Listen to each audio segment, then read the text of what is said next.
national march, huh? Yeah, they did have a little token march with a handful of leaders marching up Constitution Avenue themselves. Okay. But that's one year we stayed home. So I've been to every march except that year since 1996, and a lot of good memories there. Yeah. What I mean, if you could encapsulate the mission of People for Life here, because it's a local organization. It is a Erie-focused organization. Is that correct? Yeah, that's right. Thanks for making that point. Yep. We're the one and only People for Life, you might say. Yeah. Although we're connected with the state organization and National Right to Life as well. So what's... Like the mission, yeah. Oh, yeah, the mission is...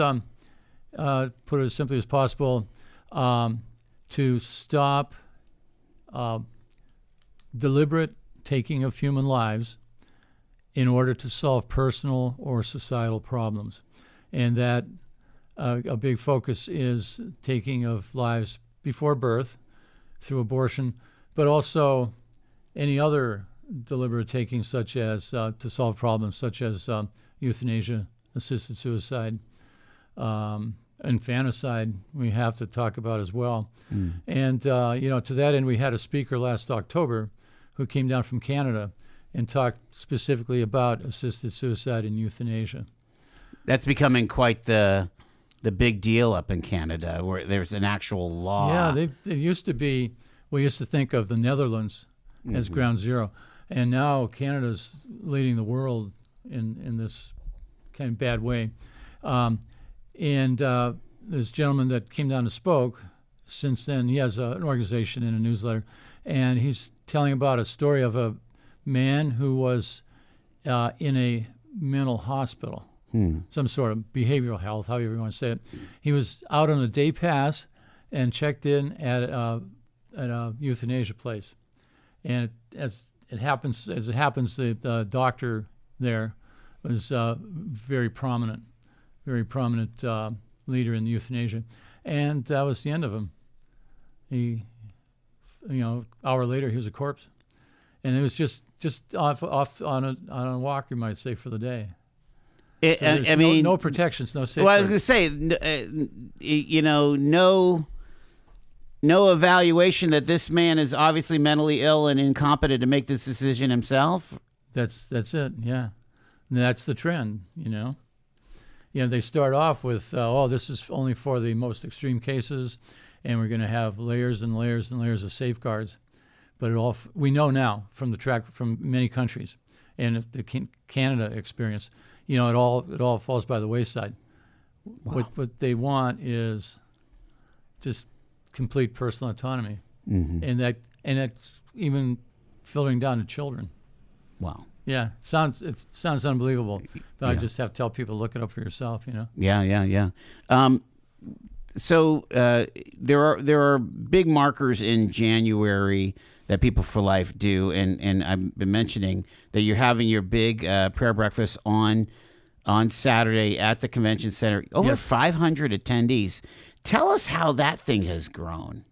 Yes, it has. We were talking about my first acquaintance with People for Life, and see that it was just in a church social hall, I guess, in a small one at that.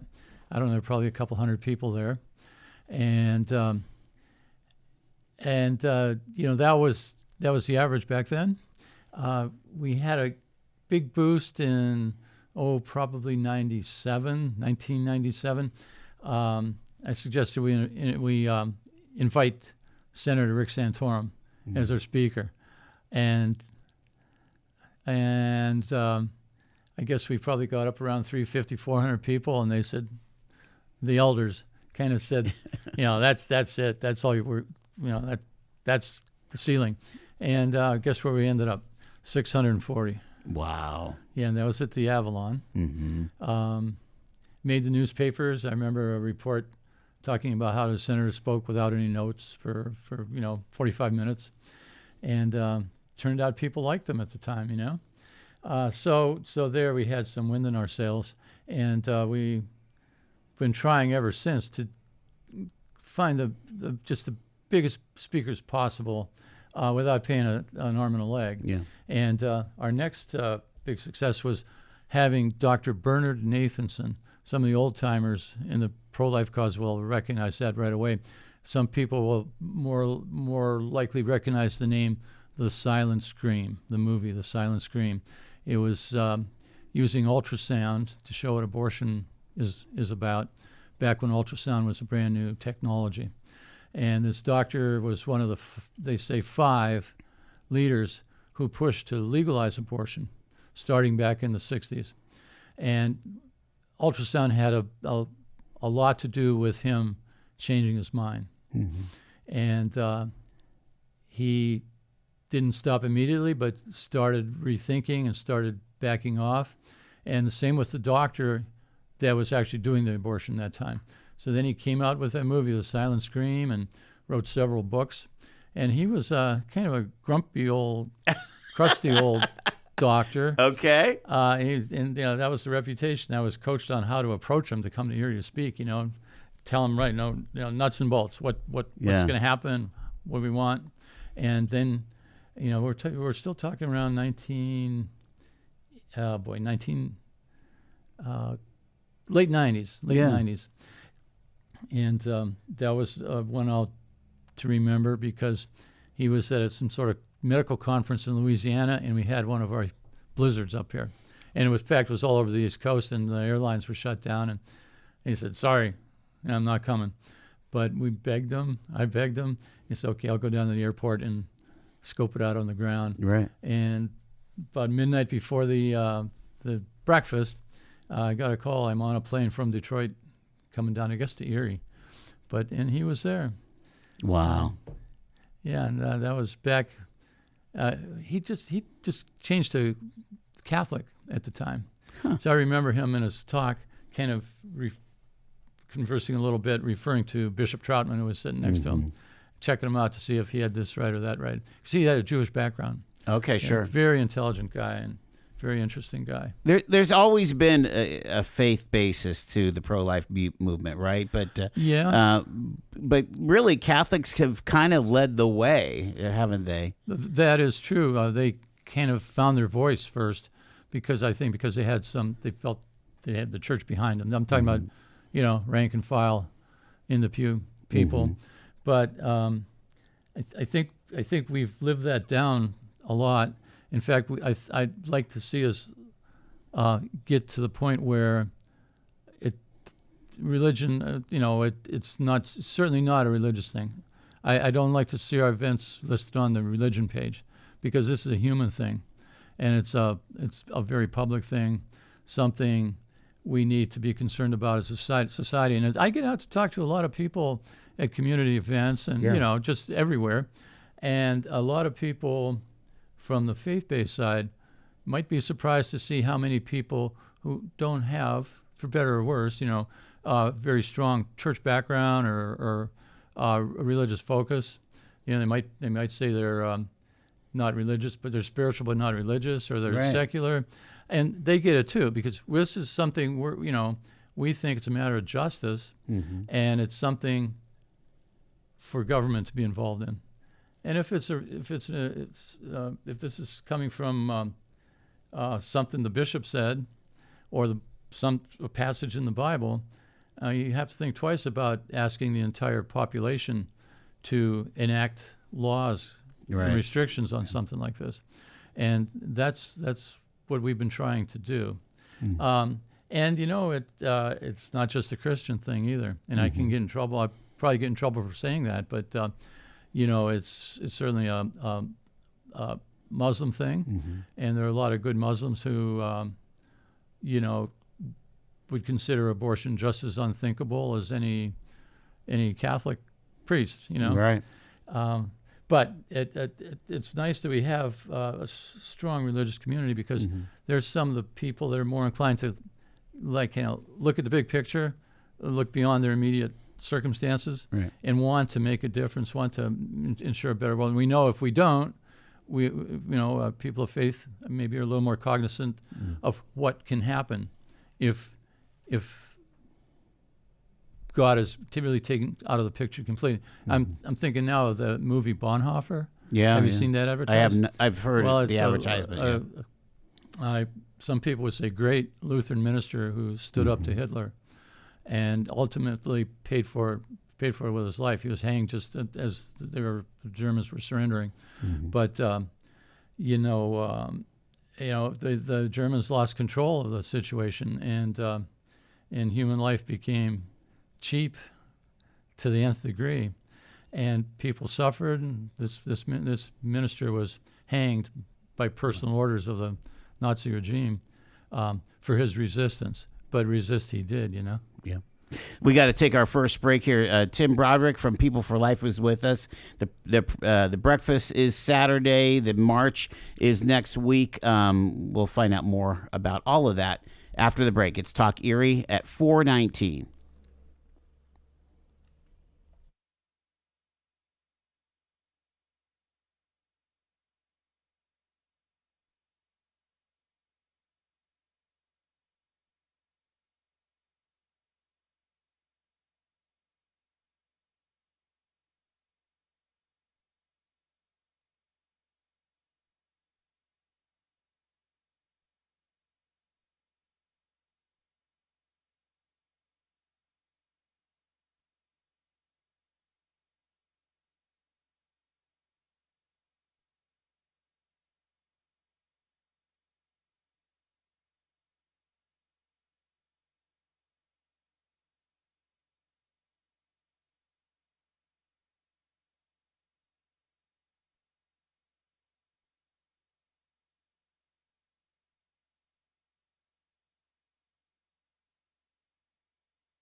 Talk Erie and the Joel Natale Show are crucial conversations.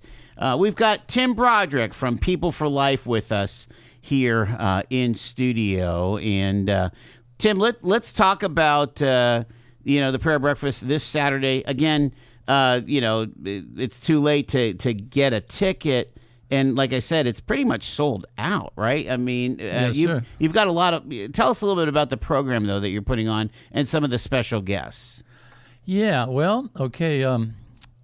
We open and close with a prayer, and I'm kind of excited this year because the Reverend who's going to do the opening invocation is an old high school buddy of mine. Oh, okay. Motorcycle riding buddy, and he's also a retired City of Erie police officer.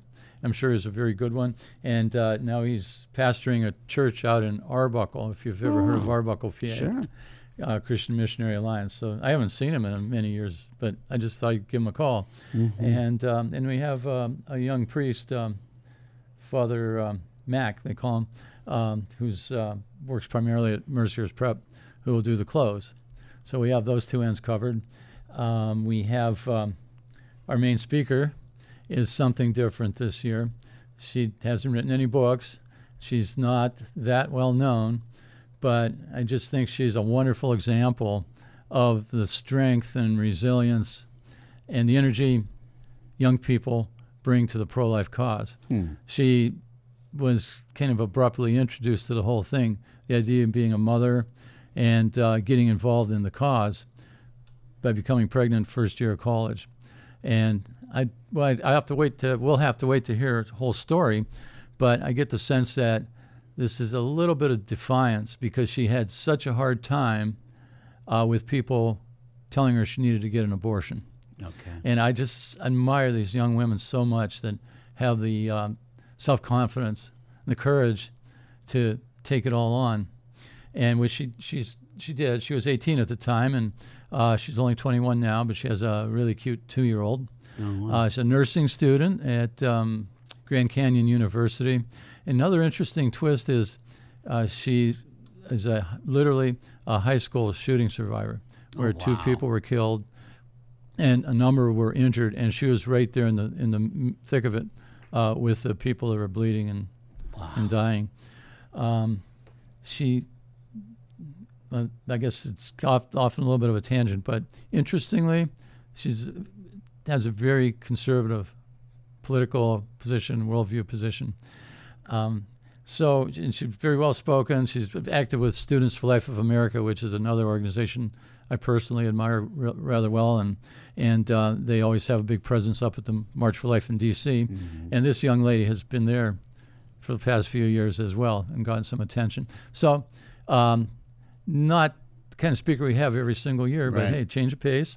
And I was hoping maybe our new senator would come down, thinking he lives in Pittsburgh here. Right. And come to find out, even our politician, if I can use that word, that's a fixture at the March, Mike Kelly. Yeah. I don't think he's March. I mean the breakfast, excuse me. Right. Yeah, he comes every year, and I think that is so cool. Mm-hmm. And he's always anxious to say a few words, but maybe looks like he won't be able to be there this year either. Dave McCormick just let us know yesterday that the schedule's not going to allow him to be here. I got to imagine that the inauguration of the president is getting in the way here. You've got it. We totally understand. Yeah. Trump is working them pretty hard up there because he wants to get the ground get the ground running, and he knows he only has 4 years. Mm-hmm. God willing, 4 years. Yeah. Talk about again who the folks that are coming to the breakfast. Talk about the diversity and so on, because it is city county, it is regional, and like you say, politicians come, faith people come. Let me start off with a politician. All right, yeah. We have a person coming from Slippery Rock. He's the mayor of Slippery Rock. Yeah. You've heard of him, J.D. Well, Longo. he's been coming around. He was very active here during the election. That's how I met him. We had a booth out at Dan Rice Days, and he came around and was very tuned into what we were doing. So he's coming up, and unfortunately his wife is almost due, so she'll be staying home. But Brad Roy from Meadville is coming. Scott Hutchinson, the state senator, and we'll just see who else rolls in, right? Right. We'll miss Mike Kelly this year, but I haven't been told no for sure yet either. Gotcha. Diversity. That's what it's about. DEI is kind of on the back burner right now, but there's a good kind of diversity, and it kind of has to do with what I was talking about earlier. This isn't just a concern of a particular demographic. We run the gamut, and we want people to know that. Sure, there's Catholics and Protestants, and some are coming as groups or church groups. Mm-hmm. We're honored to have the Women's Care Center coming, and I think it's worth mentioning that Sheikh Al-Salani from the Islamic community will be here, and he's as a regular attendee as Mike Kelly. And I think that's important for people to know. And we all get along because we have something here more fundamental, even more fundamental. Like the Sheikh has said, this is a human thing. This is a human tragedy. So there's that. There's the political. Not all pro-life people are big Trump supporters. Right. Surprise, surprise. I think we had some tense moments the first time around where people didn't know as much about Trump as we do today. And one of my good friends and good volunteers just doesn't understand President Trump, and he has pretty much on the opposite end of the spectrum from where I am.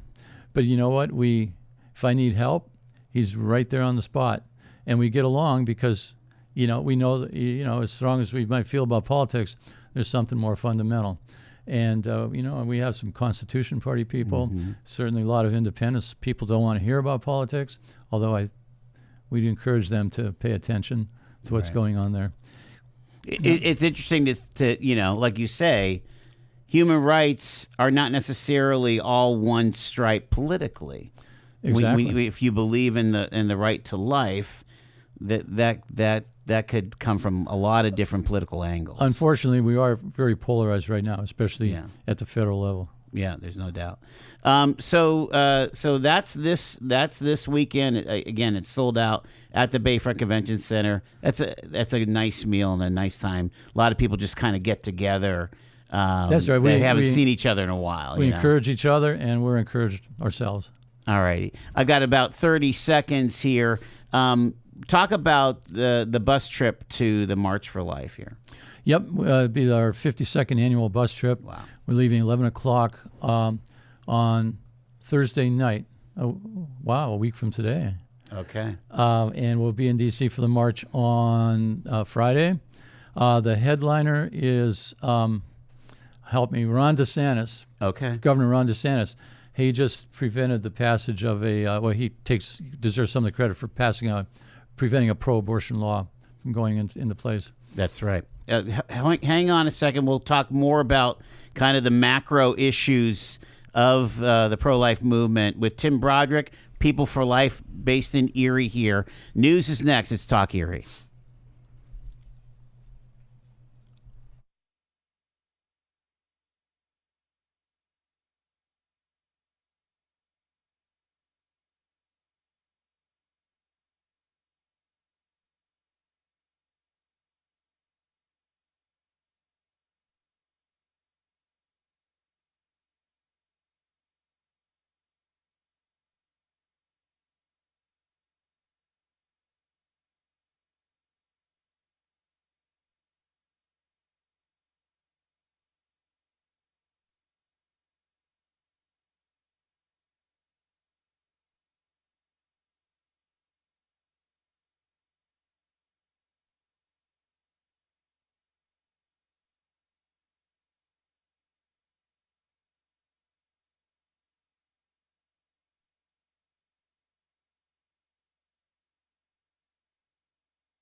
Appreciate you tuning in to Talk Erie and the Joel Natale Show, live from our Kingdom Financial Group studio here at 5th and State, also live on Facebook and on YouTube.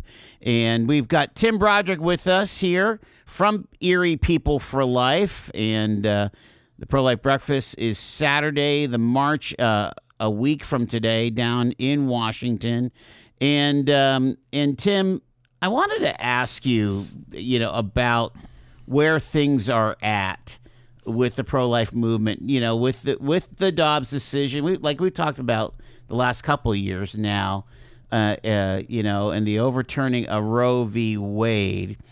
It has made it a very interesting political environment. Can you expand on just what your perspective is of where the pro-life movement is right now? Right, Joel, I agree with you 100%. It was a big change of scenery. And before, that was the focus. And, they say it was because of Roe v. Wade that such a strong pro-life movement formed in this country, because it was so outrageous. There was no legal basis for it. It was just a bunch of guys on the Supreme Court deciding what they felt the law should be and making law from the bench. And the European countries were more gradual about abortion, and they didn't get the intense reaction that we've had here. And, supporting the March for Life for all these years, longest running, event of its kind. Yeah, there's no other protests. That's right. On an annual basis like this. Especially in the middle of winter. Yeah. But so now the question was, where do we go from there? And it's true that some people thought that the battle was over because they really didn't understand Roe v. Wade. Since then, the focus has in fact turned to the states, which was where it was at before Roe v. Wade. Roe v. Wade struck down the state laws enacted in all 50 states. And naturally, some parts of the country are very blue, other parts are very red, and there's certainly a correspondence there between the red and the blue. And some states have already enacted very protective laws. And other states would probably want to start another civil war. So let me ask you something. To your knowledge, is there a total ban anywhere in the United States? Well, I guess the answer is no, because there are always exceptions. Okay. I mean, there's life of the mother, or serious bodily risk to bodily harm. Sure. And although our opponents want everybody to think that the end result will be, banning those kind of procedures, and that's never going to happen. Nobody wants to see that happen. But there are some pretty very protective, restrictive, depending on your point of view, laws. In most cases, there are exceptions for rape and incest and those what we call the very hard cases. Pennsylvania hasn't changed much at all, other than becoming more friendly to the abortion pill, and by reducing health precautions, protections, regulations for the benefit of the mother, for the benefit of the woman. Now, has that been enacted through legislation, or is that more of the administrative approach to abortion procedures, and where the technology of the medicine has gone? Well, the technology is part of it. The abortion pill was just legalized around the turn of the century, but it was legalized with very stringent health and safety precautions, and that's been being chipped away. Barack Obama loosened things up a little bit. They've expanded the length of time in pregnancy that the pills can be used. I don't know if that's by force of law or just by firm recommendation from the health department. Right. But anyway, more recently, most of the health and safety things have been thrown by the wayside by the Biden administration. And I think there's an excellent possibility that, as you say, administratively, these are going to be rolled back to more reasonable guidelines. What would you describe as a more reasonable guideline? That the woman considering abortion should at least have a physical examination and a face-to-face consultation to eliminate, for instance, the possibility of ectopic pregnancy, and to assess her overall health, and to make sure that now they're sending that they can send the pills to a pharmacy by calling it a prescription. Right.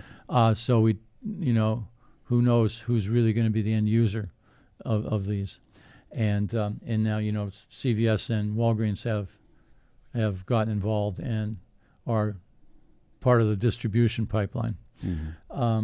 So there are things that at the federal level we might not see any earth-shaking changes, but there are a lot of things that can be done far short of abortion being prohibited, quote unquote banned, as they like to say, and that would have to do with government funding, parental rights, funding abortion overseas, forcing really abortion on other countries as a condition for foreign aid, and just an overall less welcoming, less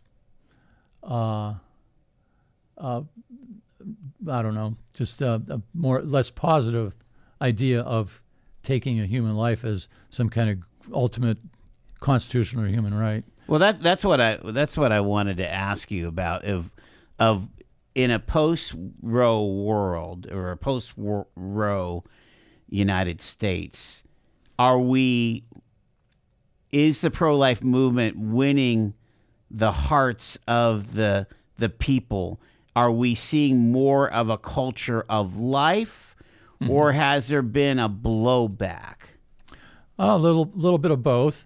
Ron DeSantis has proven that taking a firm position in support of life isn't political suicide by any means. He's doing very well.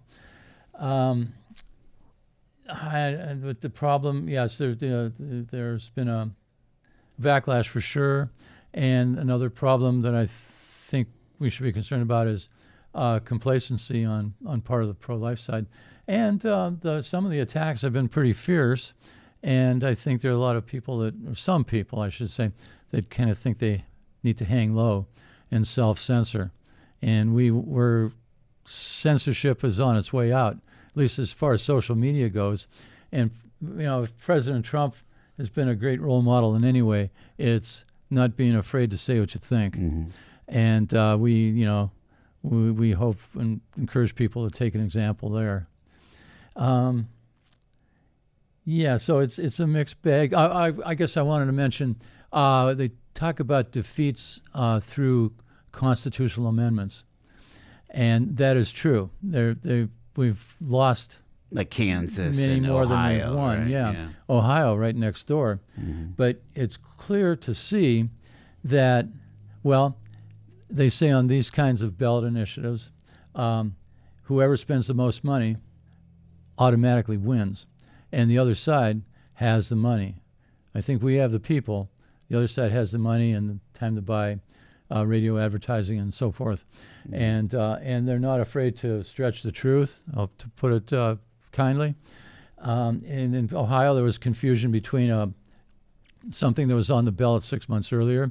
In one case, the pro-life vote was a yes. In the other case, it was a no. Right. And interestingly, I know directly of a local politician up there towards Ashtabula who took one of the pro-life signs and just doctored it up a little bit to make it look like Ohio Right to Life was supporting the pro-abortion side of the ballot initiative. And he was called on it, and he just laughed. He said, "Yeah, that's my favorite fake sign." Of course, I wouldn't remember his name. I don't want to get into that. Right. Yeah. I guess it is an interesting moment, but in the end, this is a person-on-person issue, right? And so would you say that things like, the ultrasounds, the work of the Women's Care Center, the ability to provide resources for problem pregnancies, could be the answer to winning people's hearts. Yeah, big part of the equation. And the other side can certainly not say that people who are concerned about unborn babies don't care about women or children. That's all you have to do is visit the local Women's Care Center to see about that. Another great thing is the young people.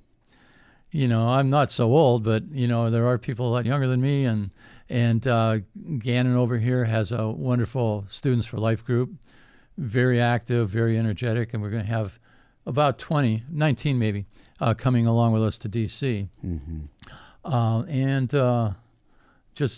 to have a few tables of high school kids too at the breakfast, and so I think I see nothing but progress at that level, and they're not afraid to engage with their peers in the public, and no self-censorship. Well, yeah, it seems like having constructive, rigorous conversations about the things of life is helpful, and there's some really good spokespeople, but also the young peer-to-peer conversations. Yeah, it's. People want to follow the majority many times, and unfortunately, some people just determine right from wrong by what the majority thinks. And it's important for pro-life people, especially on college campuses, to be seen. And that's a great place to have those kind of reasoned discussions you're talking about. Yeah. We go out and talk with the general public, but it usually doesn't get too in-depth.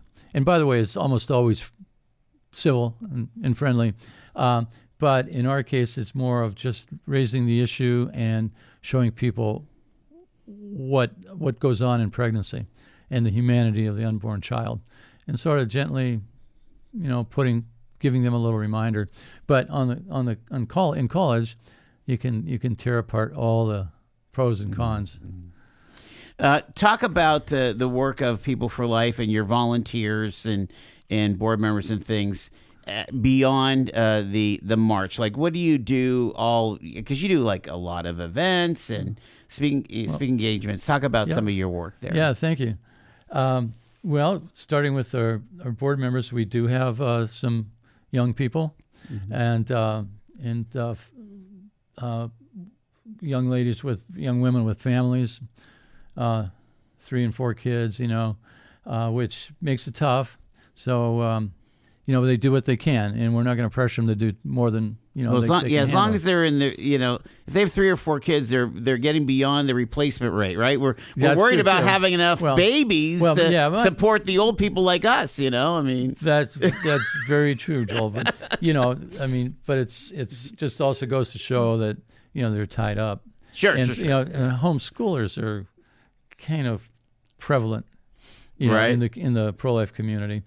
So we have a nice range of ages. We have volunteers who like to do certain things, and we still use a lot of volunteer labor with our newsletter that goes out to about 5,500 people. Wow. Just a few times a year. We've already heard about email and Facebook too, so that's not the problem there. But it's nice to, not everybody likes those things, so we have a paper newsletter. But and then there are some people that are really, really good at interacting with the general public, and keeping it light, keeping it friendly, and being enjoying people. So you're right. We do as soon as the weather warms up until at least the Albion Fair. Right. We're out on the road. And it's educational for everybody involved, including the people in the booth. We have a run in the fall, again something different, huh? A run in 10K, 5K. We're just serious stuff, But we also have the fun walking with strollers and baby buggies. We started a dinner in the fall, and I wish I could give you the exact date, but it'll be late October. Right. And that's where we had the speaker out of Canada come down this year. And everything in between, Before you go, Tim, I want you to talk about, it's remarkable that a community the size of Erie has not had an abortion clinic all these years. I mean, we did have one, I want to say 90s, right? Or 2000s? 2003 to 2007. Okay, so that's when it was. And then it's gone. It's been gone since 2007. But my question is, given the state of medical abortions, of medicine, pharmaceutical abortion, drug-induced abortion, does it even matter at this point? I mean, could we be seeing more abortion in Erie County than ever before? I guess? The abortion rates for Pennsylvania are rising again after downward trend since the national trend since the 90s, early 90s. And a lot of that is probably the abortion pill. And I don't know how long that will be the trend, because the abortion pill is not an easy road to travel. Mm-hmm. In fact, I had quite a bit of personal dealings with the abortion facility in Erie, and they had a version of drug-induced chemical abortion there, but because it's a long, drawn-out process with a lot of cramping and blood, they actually steered people away from it. Wow! But now it's so simple with calling the doctor and get a prescription, show up at the local pharmacy. And even worse is some people, unfortunately, are finding things from overseas on the internet. They have no idea what they're getting. It's just like buying any type of contraband drugs, Right. So that may ultimately backfire as well. But yeah, 60%, they say, are drug-induced abortions. The abortion places are still in business. But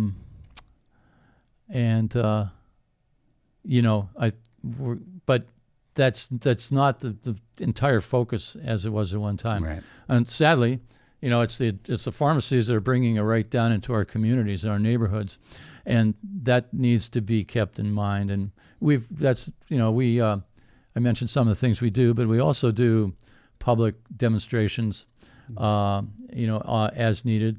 And, sometimes we even get out to inform people at political events. We don't back candidates, but, we raise the issue. And I've had a group of volunteers who kind of specialize in being out on the sidewalk at the pharmacies. We spent some money for some signs that show what a baby looks like at that stage. A lot of people, when they go to the abortion facility, they'll be told it's a blood clot or a glob of cells.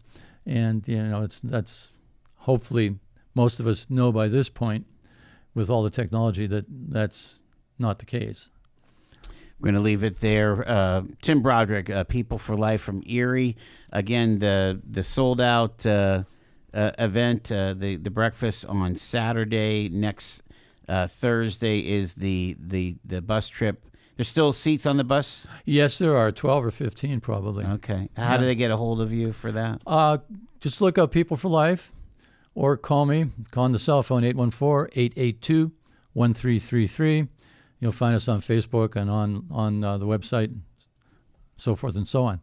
Appreciate it. Thanks for taking the time, Tim. You're welcome. I love it. Okay. It is straight ahead here on Talk Erie at 4:53. We keep moving forward on a Thursday.